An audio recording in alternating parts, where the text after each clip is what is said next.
Cyclocross magazine with Dan Hordasch of WD-40 and also pitting for the Boulder Cycle Sport in this last race. So there were some power washer issues. Can you tell us about that?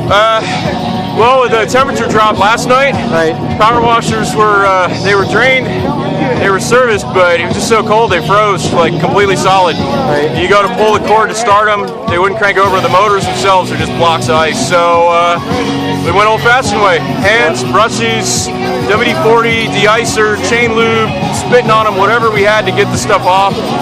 You clean something, you put the brush in the water, and the thing you just cleaned was frozen back over. Wow. So it's nasty. Yeah. Easily the worst conditions I've encountered anywhere. Wow. And you've Cycling, done a lot of military races. career, anything. Worst Really? conditions ever. So it seems like it was actually a factor in this race. Some of the guys would get back on their bike, feel like it's exactly the same. Yeah. It's cantilevers, discs didn't matter. As soon as water hit a surface, it was ice. The metal surfaces were the worst. Brake rotors, alloy rims, ice, no brakes. I'd de-ice, I'd scrub out Brandon's brakes. I'd hit him with de-icer. The little bit of moisture that was still left around would get in there, and I'd grab his brakes to give it to him in the pit, and it was like there's nothing there. So I mean. So at a race at this level, the World Championships, granted it's the Masters, it seems unfortunate that we have power washer issues. What can we learn from this? Out of Minnesota, Jesse Reed. Something as simple. I mean, we've got security out at these sites to make sure that nothing's tampered with. There's no reason that power washers couldn't have another small easy up, put up, brought inside with a heater going inside overnight, even if it keeps it 40 degrees, just above freezing.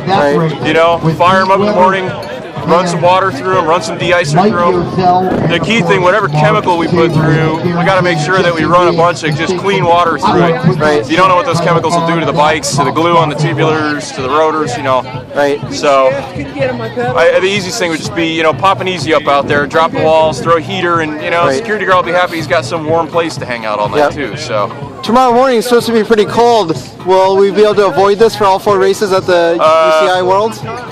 we have right now.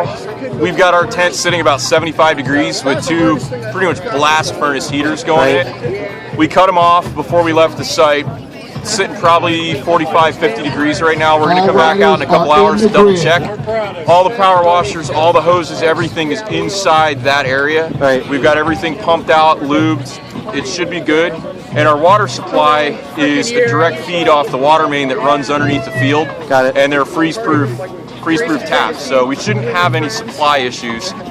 As far as the bikes re-icing over, it's a crapshoot. You'll keep the heaters going all night for the power washers? No, we're going to keep them going as long as we can, and then we're going to have everything packed up in the tents where, as long as it's out of the wind, it should be all right. And we've got preservative for them too, so that helps. And there'll be enough power washers for all the racers tomorrow? We should have 8. We'll be running 6. We'll have 2 in reserve, and then we have the 2 WDs in the van if we need them.